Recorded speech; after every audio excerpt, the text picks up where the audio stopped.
काश्मीरमध्ये हिंदू पर्यटकांची धर्म विचारून हत्या केल्याच्या पार्श्वभूमीवर संपूर्ण देशभरात संताप व्यक्त होत आहे। या घटनेच्या निषेधार्थ बुधवारी कोल्हापुरातील बिंदू चौक इथं हिंदू एकता आंदोलनाच्या वतीनं तीव्र निषेध नोंदवण्यात आलाय। आंदोलनकर्त्यांनी रस्त्यातच पाकिस्तानी झेंडा काढून त्यावर वाहनं चालवून संताप व्यक्त केलाय। काश्मीरमध्ये हिंदू पर्यटकांची हत्या केल्यानं देशभरात संताप व्यक्त होत असतानाच कोल्हापूरमध्येही हिंदू संघटनांचा आक्रोश पाहायला मिळाला। हिंदू एकता आंदोलनाच्या वतीनं बिंदू चौकात तीव्र निषेध आंदोलन करण्यात आलं।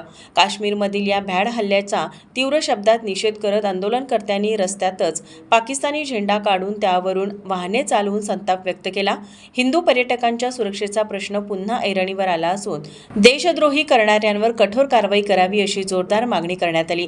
यावेळी हिंदू एकता आंदोलनाचे माजी जिल्हाध्यक्ष संजय साटविलकर, हिंदूराव शेळके, विलास मोहिते, बापू वडगावकर, अजित तोडकर, आनंदराव कवडे यांच्यासह अनेक कार्यकर्ते उपस्थित होते।